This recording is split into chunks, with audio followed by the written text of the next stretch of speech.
And we are here. Welcome back, Noelle. Coach Noelle is back from vacation. Yay, we missed you. We missed you so much, but had a great session last weekend with It looks like Darlene and Janelle kind of tore it up. Yeah. So welcome everyone to Friday Biz Chat, where we are just working out our kingdom entrepreneurships together. We're just diving in deep where God leads to set a foundation to move our businesses forward and kind of be aware of the traps that can come up. And so each week we have a new topic and something new that God has laid on our hearts to share with you. And so here we go. It's just chat time. It's chat time to just more informal. And so we're welcoming back Coach Noelle after her vacation. And how was it? How was that? Before we dive into our topic today, guys, our topic what we'll get to in a little bit is plans and directions. What's the difference? So I hope you guys stay tuned or come back if you don't have all the full 40 minutes here. We usually try to stay on for about 40 minutes here. Keep it bite sizable. But yes, how was your vacay? Vacation was awesome. I am a homebody, so usually at the end of vacation, I'm like ready to come home. And I was actually not ready to come home. We all agreed we could have used a few more days. Oh, wow. Usually, because like 7 days is what you were gone, right? Mm-hmm. That's usually about where I'm like, yep, done, all done. This was good, but I want my bed. Yeah, I think it's an uncle's beach house. And we usually go with a lot of the family, but because of COVID, it was just us and one of my close friends this year. And we've been there for 3 years now, 3 years in the summer. And it's like the bed is like my own. It's, it does feel like a home away from home. Yeah. And we actually looked for a beach house of our own a little bit on this vacation. We're probably not quite ready for that, but we're planning for it. That's awesome. How exciting. The beach is my husband's happy place. And I like shopping. Right. You're not really the big beach girl, but I like walking on the beach in the rain, or like I'm not like let's lay out in the sand and get sand in every crevice. That's usually not the funnest place, especially too as a mom. I remember as the kids were little, I'd be like, okay, everybody shake it out. Yeah. Now try to reduce how much is coming into the car home with us. Yes. So yeah, not a big fan of sand. But I'm a big fan of sand. All right. Well, anything else that happened on your vacay you want to enlighten us with or share? We had my husband and I had our first date since before COVID hit. So that's a long time to go without a date. Yeah, it's been kind of rough, because it was COVID and then it was the tornado. And that took all summer. Like we were out of our place all summer and then moving. Yeah, it's been like, I think, because I literally felt like I was grieving when we came home. Like I was a little depressed and I was like, what is going on? And it was just so nice to take a reality, because reality has been kind of stressful this summer. Well, I mean, and that's great because a lot of times we go on vacation and it's more stressful than staying home, right? All the packing and everything, and then the hotel is not right or the whatever's not right, and then the baggage gets lost, or, it just can honestly be a stress in itself to travel. So the fact that you came home and you're like, meh, not like, hey, that is a good thing. Yeah, it was we had a really good time. It was wonderful. And interesting. This is kind of a little bit about my wheelhouse, but Marcel and I both started businesses at the same time. We knew nothing about starting a business, so we were broke for several years. This is actually the first. We had some vacations where family members took pity on us, and we'd do something with family or whatever. But this is the first vacation that we had a budget set aside for it for years, and it was really awesome. It is to be feeling like I don't have to worry that this is not, it could be going to something else, and it kind of weighs on your mind too when you're trying to enjoy. Yeah. So it was just congratulations. And testimony that you can get there. Like yes. You can get there as an entrepreneur. You can get there. You can get to the place where the budget is happy and you have enough to. Actually, can I say this? Yeah. This was one of the big kind of epiphanies. The first year we went, we drove with my parents and we were stressed about, can we help put some gas in the car for them? Like to contribute. Like we had nothing. The next year we went, we had money to help with gas. We had money to help with food, but that was about it. This year we were driving a nice car that is our own. We had money for gas, we had money for food, and we brought my friend along who is just starting a business and has very little money and hasn't had a vacation for years. And we were able to give her money for spending. And so it's almost like things came full circle. That gives me chills. So girls, you who are watching this right now that feel like you're never going to get there, slowly but surely. And I don't think I would have realized how far we've come because it's just been 3 years. Like that's a short time in a entrepreneur world. That's true. Well, and it was like 3 years of broke before the first year we went to the vacation with family. I mean, but that's a rags to riches story, honestly. If you can afford a vacation in 3 years as an entrepreneur, that's pretty good. It's good. Yeah. Especially both of you. You don't even have one stable income. Yeah. Yep. It's true. So that was a really wild feeling and good feeling. Oh, I'm writing that in, so this bookmarks it. Entrepreneur. Oops, it's E-U-R. Entrepreneur. We need to find somebody who's willing to just like be admin when we do these calls, Right? That's a great testimony. So for our week, I had a great time with Janelle and Dr. Darlene Mayo. If you guys didn't watch last week, it literally was a mind blower because you're talking about somebody who has, with Dr. Darlene, a brain surgeon's mind, who is able to get this, bring it to our level. Mm-hmm.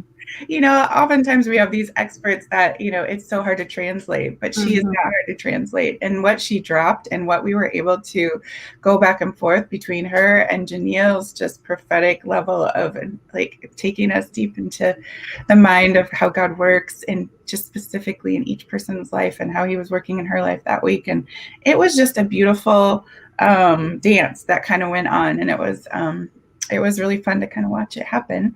And so that was good. That was my high. My low is our puppy is one of them, our older puppy. He's 14 years old.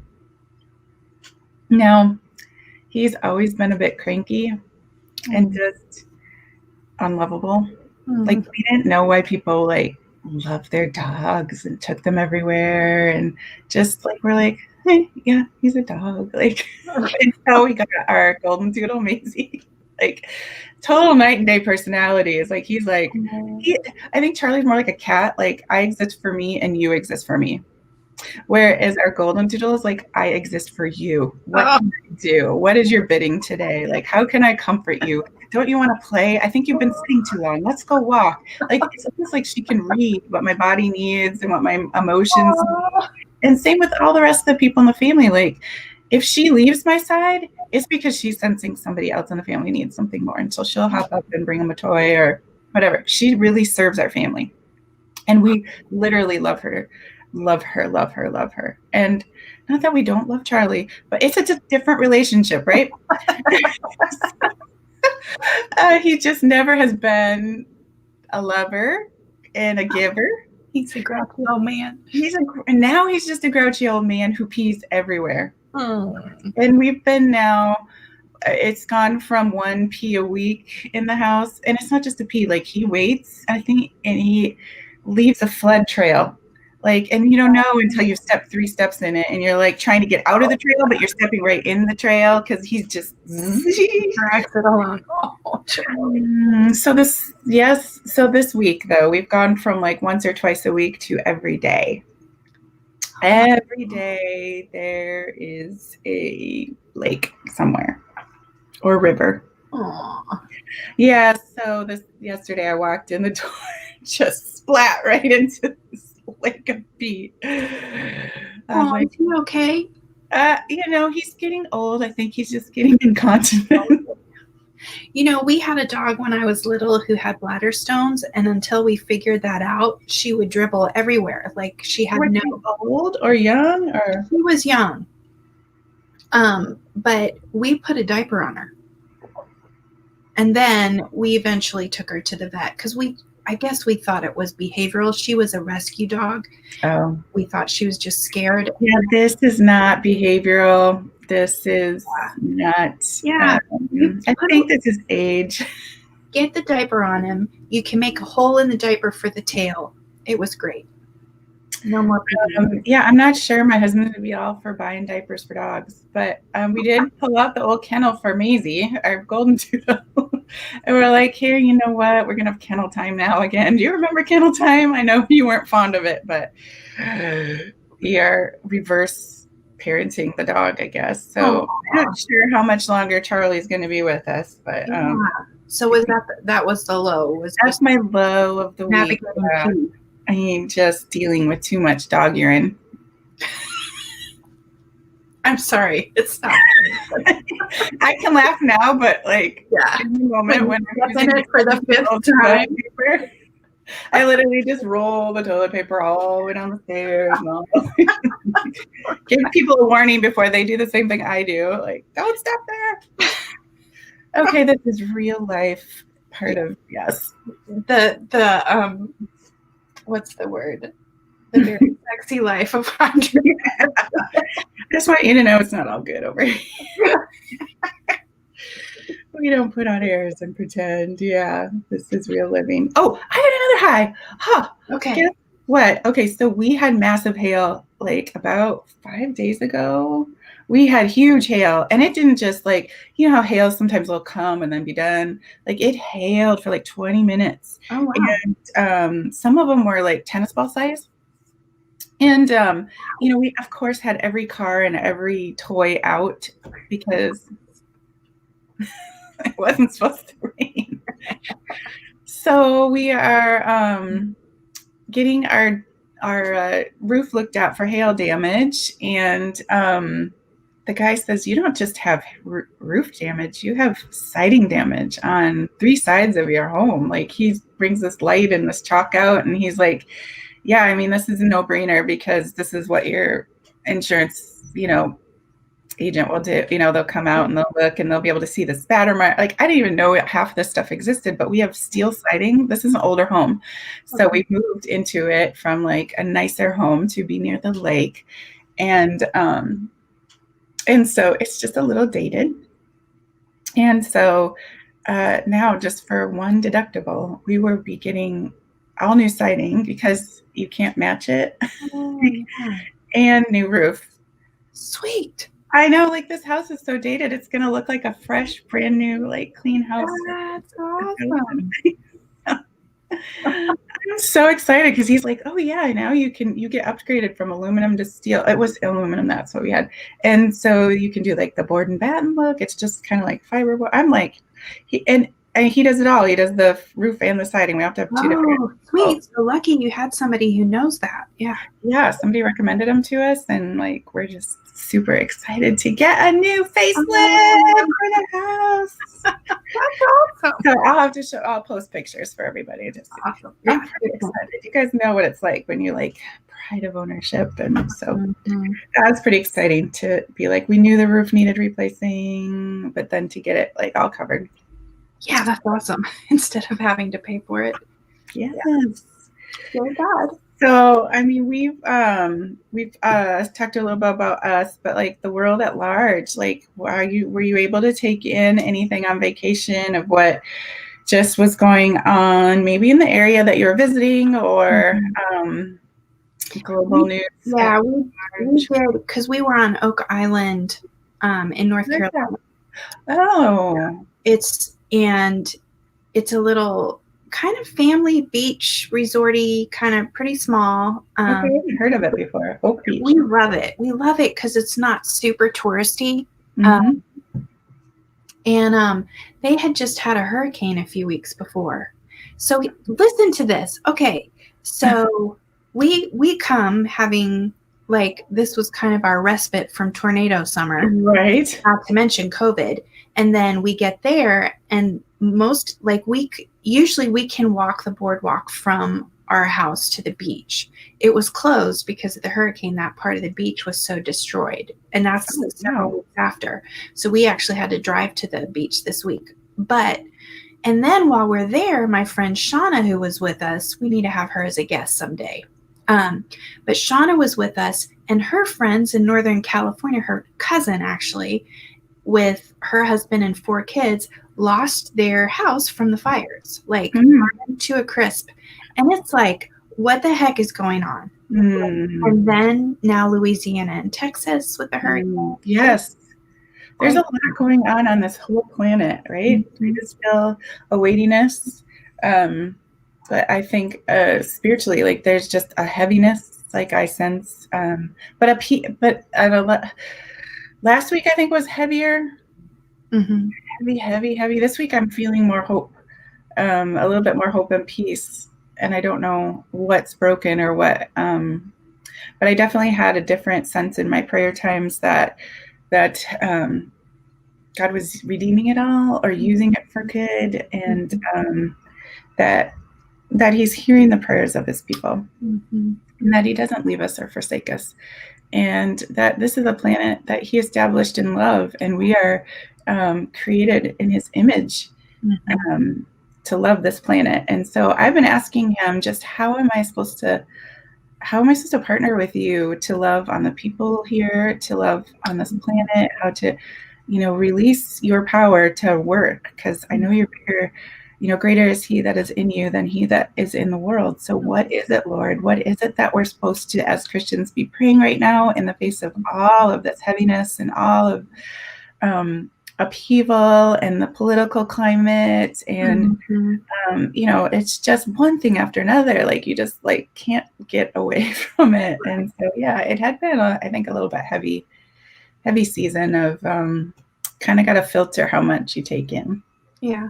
And it's been funny because, so I have a high school teacher who is very dear to my heart, and he is in his maybe late 80s now. I'll have to ask him, but I got him to go on Marco Polo. Oh, awesome. And so we've been catching up on Marco Polo, and he said, because I was telling him kind of what had gone on, and he was like, his response was that, your voice didn't sound stressed despite all that you've been through. I teared up a little bit because I thought, I have felt so held. It's not been fun, Right. It's been a lot of hassle, and I'm tired, but I have felt really held, and good things are happening despite all the chaos. It's such a strange feeling. And I've heard other people say the same thing, and that they almost feel guilty. The earth is in such turmoil. But I think that's really what we're promised when we cling to God, when we abide, like we've talked about before. I think that's so good. And it kind of leads into our topic for today, just of plans and directions. Like, it can be so counterintuitive to be like, oh yeah, I'll sign up for the hurricane, tornado, whatever, if on the other side is, this peace and this understanding and this walking closely in intimacy with the Lord. But it kind of, this topic seemed quite natural just after the last week of, things that, to just discern the difference between a plan and a direction. And I'm just going to read the verse that, a lot of us kind of stumble over, like, Lord, what do you mean by this? It's Proverbs 16:9. The mind of a man plans his way, but the Lord directs his steps. And it's tough as an entrepreneur, because we are always pushing, moving, move the needle. Like you were saying one week, take massive action. And then there's a lot of times where we feel like, God, there's just not, somebody used the word with me this week, one of my coaching clients, flat. Like I'm feeling flat. I'm not feeling like this is got the breath or life of God on it. It's just not, it's not coming, it's just not feeling right. Some, different words you can use, I think, to describe that same feeling of I'm not going the right direction. I'm doing maybe everything right on paper. Everything I've planned, I've laid out the plans and the works, and something's just not quite right. Like, have you felt that? And what can you, as an entrepreneur, wife, mother, how do you handle that dichotomy of planning and being faithful and being a good steward, but then also going, wait, I think I need to pivot. Yeah, just staying in the flow. And yeah.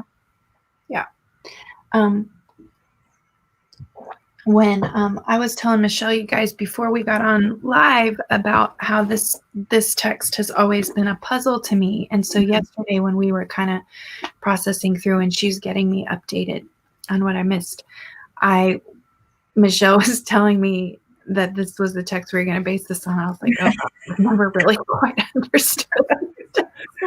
Good, because I guess God's going to bring some new revelation. So I was like, okay, God, you're going to have to talk to me about this one. And I did get something like that hit me pretty hard this morning when I was chewing on it. So let me read it here. This, what version is this? ESV, I think. And I didn't have time to look up the Passion Translation, but I'm really curious what the Passion Translation says too. But I'll pull it up while you're reading that one. Okay. The heart of man plans his way, but the Lord establishes his steps. And what struck me as so profound this morning was the heart of man plans his way. So Proverbs also talks about guard your heart because it's the wellspring of life. Right? And that we get a new heart when we receive Christ, we become a new person, we get a new heart. But what I thought was so interesting about this was because I grew up, those of you who watch know this already, but I grew up in a pretty fundamentalist religion where it was very, very focused on works and doing the right thing and knowing truth and studying truth. And those are not, knowing truth is a good thing. And studying is a good thing. But for me and my family system and the way I grew up, I didn't know how to connect with the Spirit. So it was all kind of an intellectual knowledge, right? And so the text, train up a child in the way they should go, and when they're old, they won't depart from it. The original language of that is train up a child according to his bent. And you could almost say like according to his dreams or according to his heart, right? Like, because all kids have dreams and sometimes they shift. But like for me as an entrepreneur now, I can look back, and before I even knew what that word was, I can recognize that seed was in me from the very beginning. Right? Yeah, weren't you saying like did you have a newspaper, or what were you saying before? I did a candy store. Oh, yeah. Curbside candy with oil. But we lived in a cul-de-sac, and so nobody like so Traffic Secrets by Russell Brunson would have been handy back then. Location. Yeah. We lived in a quiet little suburb. Nobody came down. That's awesome. But yeah, so what I thought was so interesting about this was that the heart of man plans his way, and God designed us that way. There's something God put in your heart, and that's why you haven't been able to let it go no matter what else you've done, right? And so we're here to tell you, like, just stop fighting it. Yes, I'm going to put that in the chat here. Stop fighting it. So the heart of man plans his way, and God designed you that way. He put something on your heart. And then it says, but the Lord establishes his steps. And so this morning it just hit me. God put something on your heart, and it's okay for you to run with that and dream with that and think about it and plan for it. And God establishes it. So when you get clear about the thing that's on your heart, and I see so many entrepreneurs, the biggest hurdle for entrepreneurs is getting really clear and locked in on what exactly is in their heart. Yeah.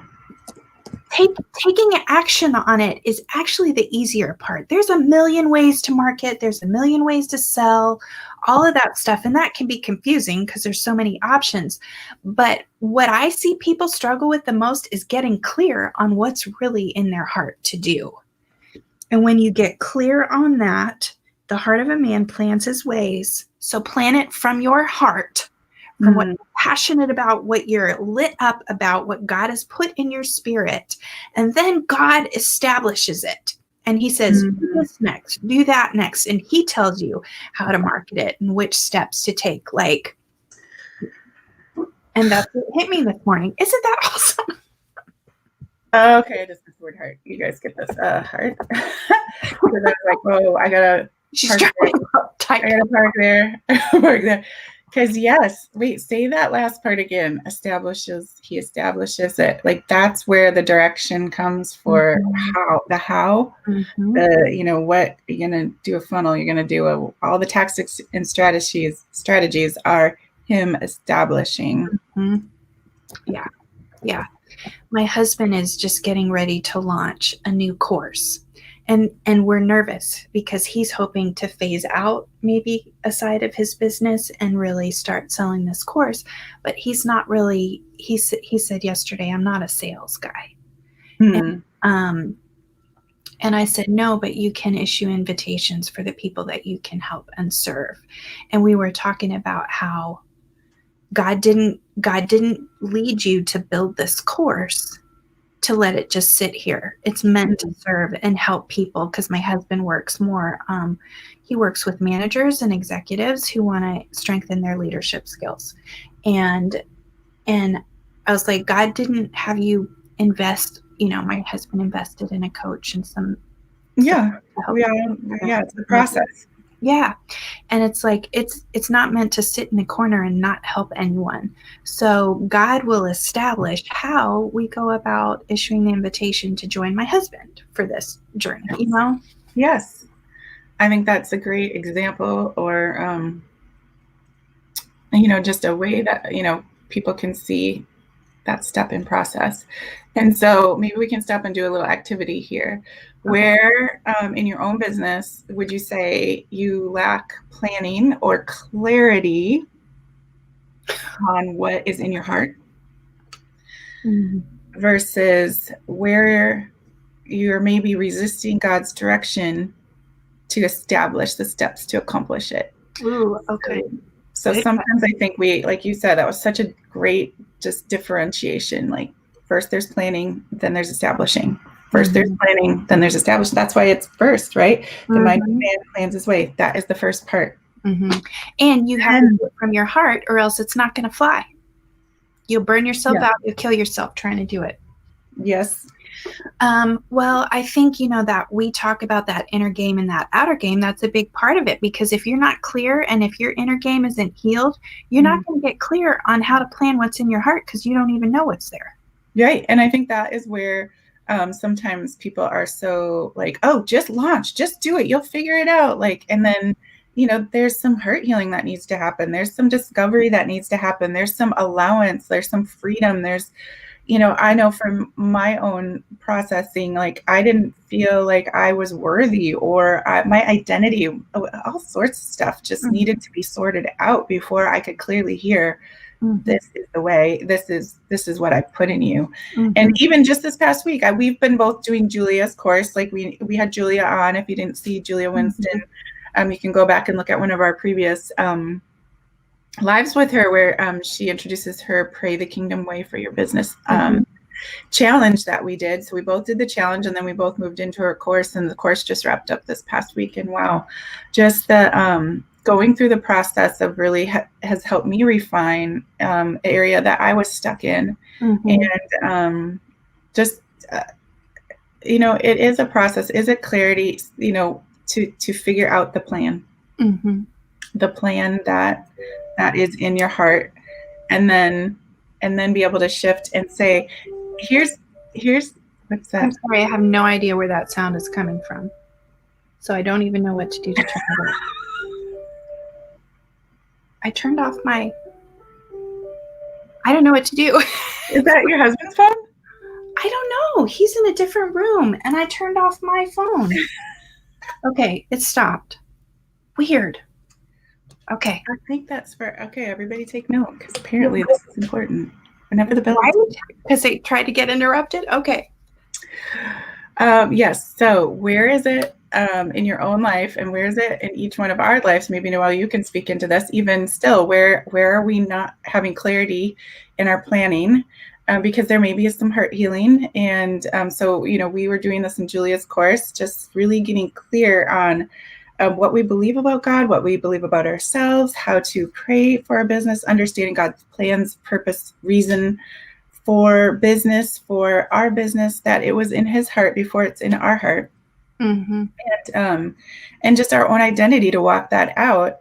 That's the mind of a man's way. That's your mind working out the plan, right? The plan, and then shifting to, once that's clear, the Lord directing your steps. And I think this was the part I was going to say before the bell went off, was when we're trying to establish those steps, I think that is the place where the enemy can get in the fastest, the outer ring, because that's where like we can stand secure in what God is planning over here. But when it comes into launching into new tactics and strategies and things that are we are so ill-equipped for, we haven't been exposed to, I think our insecurity and our we can just get in that tailspin of trying to figure out who's right, who should we listen to, what's the right path, and then you maybe try a little of that and that's not successful, and then a little bit of that and that's not successful, and a little bit of that and that's not successful, and or we just look at that one big thing and say, no way, I can't do that. I remember one time my husband was deployed overseas just this last January, and the furnace went out. I mean, in Minnesota, it's like minus 20. And so you don't get that furnace working. Like, it's quickly, not just we're cold, pipes are freezing, you know, now we got water everywhere. So I knew in my head, like, I had got to get this worked out. Thankfully, he was on the other side of the planet and awake and back and not on a flight or anything. So I told him, and he's like, you're going to have to rip the panel off the furnace if you want to get anywhere. Like, we've tried a few things and none of that worked. You're going to have to go deep here. And I was like, no. He's like, okay, that's your choice, but just know I'm right here and I can help you if you just do it. And I was like, I tried to pull the panel off. I couldn't get it off. Like, it was too hard and my weak little arms. He's like, you can pull it off. So finally, I just was like so mad and frustrated. I just went and I yanked that puppy off, and I'm staring at these wires and this live, pilot light. And I'm like, I can't do this. I don't know how to fix furnaces. I don't know how to fix a furnace. Mm-hmm. You don't know how to run a funnel. You don't know how to run a Facebook ad. It's all scary stuff, right? It's the same thing. But it was like, he told me to rip that panel off, and he's like, now shine the light there. That little thing right there is your problem. I think that's your problem. I want you to do X, Y, and Z, and then go try to start the furnace again. And don't you know that darn thing worked? Oh, wow. Yeah. And we figured out that was the part that was bad. And so the next morning, I drove my little body over to this part store he knew of and bought a $7 part in case it would go out again. And I had it at my house, and my father-in-law was ready to come over at any time and replace it. So had I not been willing to rip that darn panel off, I probably would have had to pay, a couple $100 for an emergency visit from a, HVAC guy. And yeah. And I think those are the times where it feels really heavy, that you're like, I can't do this, Lord. I can't do this. And he's like, this is the direction you need to go. I will walk you through, just like my husband was there to walk me through. Like, he will either walk you through, or he will bring the people alongside you and say, yeah, now it's time to listen to that person. Now it's time to listen to that person. Right. And we just go on our own direction, and we're just willing, like, getting that head trash of, oh my gosh, I don't know ads. I don't know funnels. I don't know this. I don't know that. I don't know of Amazon. I don't know affiliates. I don't know.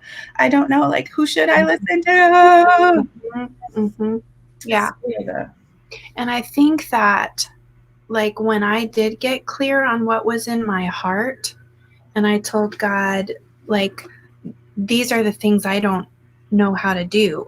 Like, girls, Michelle's pretty savvy with tech, and I really think that's part of why God connected us, because we make a good team around that. Like, you don't know how many years I have struggled with tech and to figure out how to set up a funnel and do all of these things. I'm just not naturally good at it, and that's the establishment when I was like, because at first I'm a type A and I'm reasonably intelligent, and I thought, I'll figure this out, I'll learn this stuff. And I did. And you know what happens? They changed the platform. Yes. And they're constantly upgrading things. And so you think you've learned the new system, and then the system changes or the algorithm changes. And so I was like, and so I finally got to the point, because at first I was like, I'll figure it out, I'll do it. And I did that for years. And I finally was like, I feel like I'm called to this. I don't know how to do it. I need a coach. And that's when God brought, Pedro, that we've mentioned a few times in here, into my life. And being in the community with Pedro connected me with Michelle, and it connected me with Julia, and with all of these people who have become part of my heart, and who are helping me to become established. So good. And he will establish you. And sometimes it takes a little longer than we would hope or want. But I think when we get clear on the fact that you have, it's sort of like the widow, you have everything you need for now. Like Elijah was trying to tell her, you have everything you need for now. You have a friend who will loan you a pot. How about another friend that will loan you something? And then God will fill it. So it's really, I think, so many times we can get so far ahead of ourselves. Like we see, like for me, I saw it in that furnace. Like, I don't know all the things. I didn't need to know all the things. I just needed to know how to find this one little part and clean it. And then I was good to go. Now, I might need to know more later if that little part broke, but it's okay. Right now, all I need to know is the little part. And so I think sometimes we can hear all the noise of like the big picture of something that's really overwhelming, but we have what we need right now to be successful to the level we can endure right now on the inner game and outer game, what the inner game can handle and what the outer game can handle without being crushed. And so we don't have to worry that we're going to get too successful. That's so good. Yeah. Because I think that was, I've always been one who dreamed big. And that has been one of my worries. That has been one of my obstacles, is like, my calling is going to crush me. I can't handle it. And what was tricky about that was, to some degree, that was true. I had to learn to rest and not go into striving when a new situation comes up. Or like, I just think it's so sweet, like that picture of your husband saying, I'm right here with you and I'll walk you through it. Like, that's God, you know, like, I'm right here with you, I'll walk you through it. And that when I can learn to rest in that, and not let my adrenaline and all of that stuff go, my stress cortisol system, all of that stuff go haywire. And so that is one of the ways that God establishes us, is when we can learn to rest and walk through it in that peaceful place He promised. And then we can go on to bigger things. Yes. Yeah, because He's established the first step. And then we can go build it on the next step. And that's really like the same thing. Like, okay, Lord, we've got this step down. Now what? And He's like, well, what's in your heart? And get clear on that next step. And then He's like, okay, let's take a step. Let's go. And I'll establish it. And that's really where I think it was so awesome to have Julia, like, praying the kingdom over your business. That it's really God establishing the next step, the first step, so that it is solid and you're sure-footed. And not a lot to worry about. So awesome revelation, Noelle. I am like, woohoo! That is freeing, I hope, for everybody. I hope everybody felt like some weight off of you. That, you know, it's just getting clear with God what He already put in your heart, what He already had in His mind when He created you, and what you just can't let go of, and getting just weeding that down to exactly what God put there, and trusting then that He will establish it and He will direct your steps. So those of you who watch this later, type in what's in your heart. Right. What's in your heart? We want to hear about it, because that's what's in my heart. Like, I want to help unleash women. Yes. So we want to hear about that. Absolutely. Whether it's on the side of like, what's in your heart? What do you need help? Maybe wading through that clarity, or maybe just the other side, or if it helped you to just feel like, oh yeah, I have been feeling the weight as I scroll through Facebook that there's another ad for one more thing I don't know anything about, and I need one more expert in our life. Like, if you just got freedom about that, you don't need it. You've got enough in your hand for the first step here. Or that God will show you which person you need to partner with for that establishment step. If you got freedom there, let us know. I know for me, it sure was. So thank you, Noelle, for sharing that insight today. We've definitely missed having you, and so good to have you back. This is our last August momentum topic. So we hope you've enjoyed your August momentum topics. And next week it's September. And so we're shifting into a new monthly topic. And this one is kind of moving forward with this whole plans and directions, but it's more on a bigger scale of times and seasons. So just kind of recognizing the season that you might be in life and how that affects your entrepreneurship. And so we're really excited as we work out some of the deeper topics on that, but that's the overall arching topic for September. And we're lining up some of our friends that you've met already, and some other speakers to lean in and help us grow as we discover what it is to be an entrepreneur and walk that out kingdom style. Yeah. So, Noelle, thank you. And we will see everybody back here. And then I know we've kind of clued people in to that we're working on something bigger. And we hope to roll that out. We got a little waylaid, as we kind of told you guys that we both kind of came under attack a couple weeks ago, and so we had to walk some things out and push out. And this is again where the Lord, we're allowing Him to like still clear channel what's in our heart and then establish our next step. But we are super excited to see what He's unveiling as our next step, and we will. What's that? Details to come. Details to come. Yes. All right, everybody. Happy Friday. Enjoy your weekend, and we will see you back here next week, 9 Central, 10 Eastern, for another edition of Biz Chat. Woo woo. Have a good weekend. All right. Blessings, everyone.